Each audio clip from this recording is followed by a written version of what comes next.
अस्सलामुअलैकुम दोस्तों, उम्मीद करता हूँ आप लोग खैरोफियत से होंगे। वर्ल्ड नॉलेज की एक और वीडियो में आप सबको खुशआमदीद। दोस्तों, 34 साला अतल सबाश के केस ने पूरे इंडिया को हिला के रख दिया है। मुझे याद नहीं आता कि लास्ट टाइम किसी इस तरह के मामले पर लोगों में इतना गुस्सा और लोगों के इतने इमोशन एक साथ देखे गए हों। दोस्तों, पूरे सोशल मीडिया पर इस मामले पर ओपिनियन और इमोशन की बाढ़ लगी हुई है। मरने से पहले कुछ सफ़ात पर जो नोट्स लिखा है, इसे पढ़कर यकीनन आपका कलेजा मुंह को आ जाता है। दोस्तों, अगर आपको नहीं मालूम तो आपको बताता चलूं कि ये कहानी है 34 साला अतल सबाश की, जो इंडिया बिहार के रहने वाला था। अतल सबाश बेंगलुरु में बतौर AI इंजीनियर जॉब कर रहा था। दोस्तों, अतल ने अपने आखिरी नोट में बताया, लिखा कि उन्होंने 29 मई में एक मीटर मिनी साइट से मैच मिलने के बाद नगीता सिंघानिया के साथ शादी की। शादी के अगले साल 2020 में इन्हें एक बेटा हुआ। दोस्तों, अतल सबाश ने मजीद आगे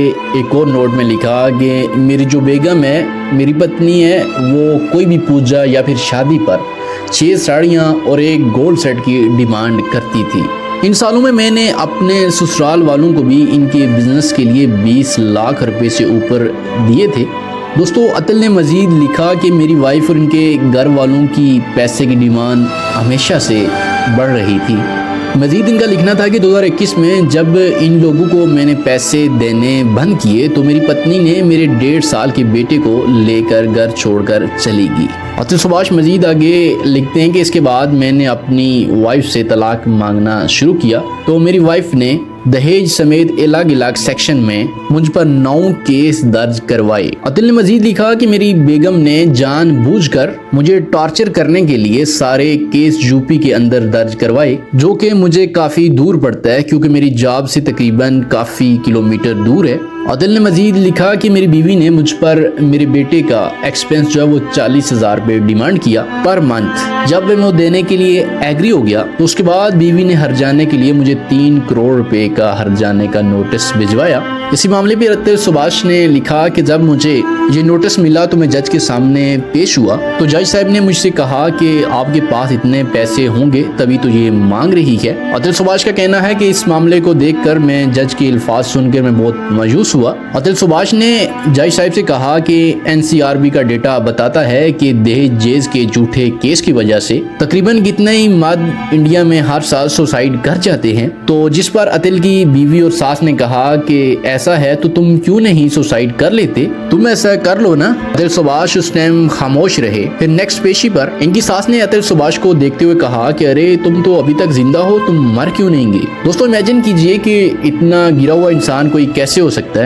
बहरहाल इसकी सास का कहना था कि अरे तुम मर क्यों नहीं गए, हमें तो लगा था कि तुम मर चुके होंगे। जिसके ऊपर अतल सबाश ने कहा कि मैं मर गया तो तुम्हारी पार्टियां बंद हो जाएंगी, तुम्हारी पार्टियां फिर कैसे चलेंगी। जिसके ऊपर इसकी सास ने जवाब दिया कि तुम मर गए तो तुम्हारी जो प्रॉपर्टी है वो तो तुम्हारी बीवी के नाम हो जाएगी।